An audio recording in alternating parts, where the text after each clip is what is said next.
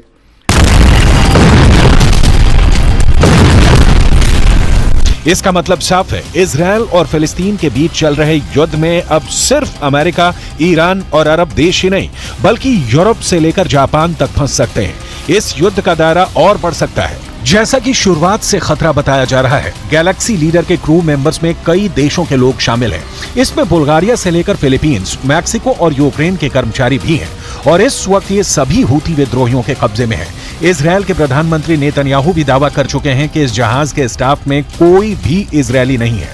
हालांकि यमन, जो इस वक्त गाजा में चल रही बमबारी को लेकर बहुत गुस्से में है और जहां रोजाना इजराइल के खिलाफ हजारों लोग प्रदर्शन कर रहे हैं, वहां बैठी हूती सरकार का दावा है कि उसने इजरायली शिप को ही कब्जे में ले लिया है और इजराइल अब सिर्फ डर की वजह से पीछे हट रहा है।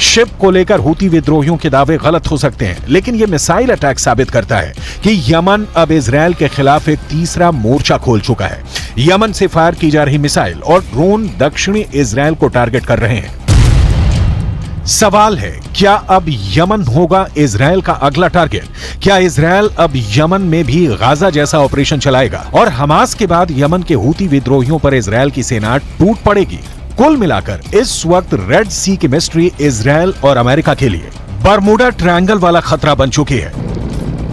इजराइल दावा कर रहा है कि गैलेक्सी लीडर को ईरान की शह पर ही अगवा किया गया है और ईरान ही इस हाईजैक का मास्टरमाइंड है।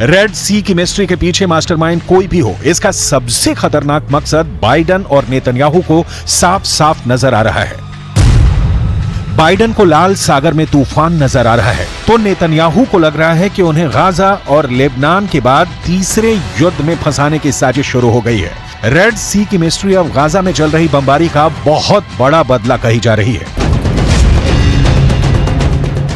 इजराइल और अमेरिका को बड़ी चुनौती 4 एच से मिल रही है। ये चारों एच इजराइल और अमेरिका के लिए बहुत बड़ा खतरा बन चुके हैं। इन चारों एच को ईरान का पूरा समर्थन है। एच से हमास, जिसने गाजा में ग्राउंड ऑपरेशन के दौरान इजराइल को कड़ी टक्कर दी है।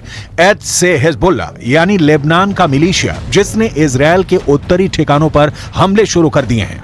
एच से इराक का मिलिशिया हश्द अल शाबी, जिसने इराक और सीरिया में अमेरिका के अड्डों पर हमले किए हैं। एच से हूथी यानी यमन का विद्रोही गुट, जिसने लाल सागर पर गुजरने वाले हर इजरायली शिप को टारगेट पर रख लिया है। Seizure of the motor vessel Galaxy Leader in the Red Sea is a flagrant violation of international law.